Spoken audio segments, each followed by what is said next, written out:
ನಮಸ್ಕಾರ, ನೀವು ನೋಡ್ತಾ ಇದ್ದೀರಾ ನ್ಯೂಸ್ ಫಸ್ಟ್ ಪ್ರಾಪರ್ಟಿ. ನಾನು ರಾಹುಲ್ ದಯಾನ್. ಸಿಲಿಕಾನ್ ಸಿಟಿ ಬೆಂಗಳೂರು ಬೃಹದಾಕಾರವಾಗಿ ಬೆಳೀತಾ ಇದೆ. ದೇಶದ ನಾನಾ ಮೂಲೆಗಳಿಂದ ಜನರು ಇಲ್ಲಿಗೆ ಬಂದು ನೆಲೆಸ್ತಾ ಇದ್ದಾರೆ. ಇನ್ನು ಇದೇ ಕಾರಣದಿಂದ ರಾಜಧಾನಿಯ ಆಸ್ತಿಗಳ ಮೌಲ್ಯ ಗಗನಕ್ಕೇರ್ತಾ ಇದೆ. ಬೆಂಗಳೂರಲ್ಲಿ ಇಂಚು ಭೂಮಿಗೂ ಬಂಗಾರಕ್ಕಿಂತ ಹೆಚ್ಚು ಬೆಲೆ ಇದೆ. ಇಂಥ ಹೊತ್ತಲ್ಲಿ ಸಿಎಂ ಡಿ.ಕೆ. ಶಿವಕುಮಾರ್ ಸರ್ಕಾರ ತರೋಕೆ ಹೊರಟಿರುವಂಥ ಹೊಸ ಕಾನೂನು ಆಸ್ತಿ ಮಾಲೀಕರನ್ನ ಕಂಗಾಲಾಗುವಂತೆ ಮಾಡಿದೆ. ಬೆಂಗಳೂರಿನಲ್ಲಿ ಅಪ್ಪನ ಆಸ್ತಿಯಲ್ಲಿ ಸರ್ಕಾರಕ್ಕೂ ಪಾಲು ಕೊಡೋ ಕುರಿತು ಸಿಎಂ ಡಿ.ಕೆ.ಶಿ ಸರ್ಕಾರ ಹೊಸ ಅಧಿಸೂಚನೆ ಹೊರಡಿಸಿದೆ. ನಿಮ್ಮ ಅಪ್ಪ, ತಾತ, ಮುತ್ತಾತನಿಂದ ಬಂದ ಆಸ್ತಿಗೂ ಸರ್ಕಾರ ಕೈ ಹಾಕಿದೆ.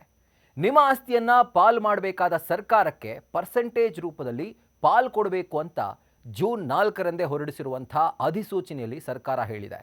ಈ ಮೂಲಕ ರಾಜ್ಯ ಸರ್ಕಾರ ಎಲ್ಲೂ ಕಂಡು ಕೇಳರಿಯದ ಹೊಸ ಕಾನೂನು ತರೋಕೆ ಹೊರಟಿದೆ.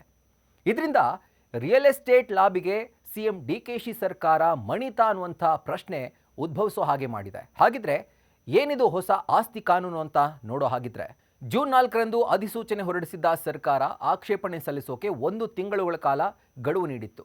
ಈ ಅಧಿಸೂಚನೆ ಪ್ರಕಾರ ಪಿತ್ರಾರ್ಜಿತ ಆಸ್ತಿಯನ್ನ ಭಾಗ ಮಾಡುವಾಗ ಸರ್ಕಾರಕ್ಕೂ ಪಾಲು ಕೊಡಬೇಕಂತೆ.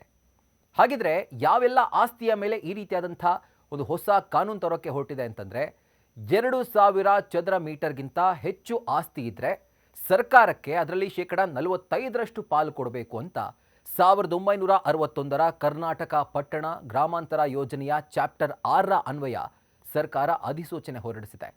ಇನ್ನು ನ್ಯಾಯಾಲಯದಲ್ಲಿ ಡಿಕ್ರಿ ಮಾಡ್ಕೊಂಡು ಬಂದರೆ, ಅಂದರೆ ಕೋರ್ಟ್ನ ಒಂದು ಫಾರ್ಮಲ್ ಹಾಗೂ ಬೈಂಡಿಂಗ್ ಡಿಸಿಷನ್ ಬಂದಿದ್ರೆ ಒಂದು ಆಸ್ತಿಯ ವಿಚಾರಕ್ಕೆ ಸಂಬಂಧಪಟ್ಟಂತೆ ಇದು ಅನ್ವಯ ಆಗಲ್ಲ. ಅದರ ಜೊತೆಗೆ ಒಂದು ವೇಳೆ ಒಡ ಹುಟ್ಟಿದವರು ಕೋರ್ಟ್ನಲ್ಲಿ ಕೇಸ್ ಹಾಕಿದ್ರೂ ಕೂಡ ಇದು ಅನ್ವಯ ಆಗೋದಿಲ್ಲ. ಇನ್ನು ತಮ್ಮ ತಂದೆ ಹಾಗೂ ತಾತನ ಆಸ್ತಿಯಲ್ಲಿ ಪಾಲು ಕೇಳ್ತಾ ಇರುವ ಡಿ.ಕೆ.ಶಿ ಸರ್ಕಾರದ ವಿರುದ್ಧ ಭೂಮಾಲೀಕರು ಸಿಡಿದೆದ್ದಿದ್ದಾರೆ. ಸರ್ಕಾರಕ್ಕೆ ಯಾಕೆ ಪಾಲು ಕೊಡಬೇಕು, ಸರ್ಕಾರ ಏನು ನಮ್ಮ ಮನೆಯ ಸದಸ್ಯರ ಅಂತ ಪ್ರಶ್ನೆ ಮಾಡ್ತಾ ಇದ್ದಾರೆ. ಜೊತೆಗೆ ರಿಯಲ್ ಎಸ್ಟೇಟ್ ಲಾಬಿಗೆ ನಮ್ಮ ಸರ್ಕಾರ ಮಣಿದಿದೆ ಅಂತ ಎಷ್ಟೋ ಜನ ಭೂಮಾಲೀಕರು ಈ ಒಂದು ಆರೋಪವನ್ನು ಮಾಡ್ತಿದ್ದಾರೆ.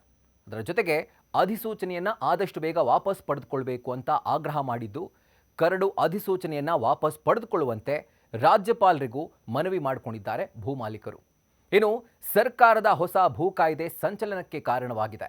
ಅಭಿವೃದ್ಧಿಯ ಹೆಸರಲ್ಲಿ ಸರ್ಕಾರ ಕಿತ್ತು ತಿನ್ನೋ ಕೆಲಸಕ್ಕೆ ಕೈ ಹಾಕಿದೆ ಅಂತ ನೂತನ ಕಾನೂನಿಗೆ ವ್ಯಾಪಕ ವಿರೋಧ ವ್ಯಕ್ತವಾಗಿದೆ. ಆದರೆ ಇಂಥ ಯಾವುದೇ ಕಾನೂನು ತರೋಕೆ ಮುಂದಾಗಿಲ್ಲ. ಸುದ್ದಿ ಹಾಗೂ ಸಂದೇಶಗಳು ಸೋಷಿಯಲ್ ಮೀಡಿಯಾದಲ್ಲಿ ಹರಿದಾಡ್ತಾ ಇರೋದು ತಪ್ಪು, ಇದು ತಪ್ಪು ಮಾಹಿತಿ ಹರಡ್ತಾ ಇದ್ದಾರೆ ಅನ್ನುವಂಥ ಮಾತನ್ನು ಸರ್ಕಾರದ ವತಿಯಿಂದ ಈಗ ಅಧಿಕಾರಿಗಳೇ ಹೇಳ್ತಿರುವಂಥದ್ದು. ಇನ್ನು ಸಿಎಂ ಡಿ.ಕೆ.ಶಿ ಅವರೇ ಈ ಕುರಿತು ಖುದ್ದು ಸುದ್ದಿಗೋಷ್ಠಿ ನಡೆಸಿ ಕ್ಲಾರಿಫಿಕೇಶನ್ ಕೊಟ್ಟು ಜನರ ಮನಸ್ಸಿನಲ್ಲಿ ಇನ್ನೊಂದು ಡೌಟ್ ಕ್ಲಿಯರ್ ಆಗಿದೆ. ಜೊತೆಗೆ ಸರ್ಕಾರದ ವಿರುದ್ಧ ಇನ್ನೊಂದು ಧ್ವನಿ ವ್ಯಕ್ತವಾಗ್ತಾ ಇದೆ.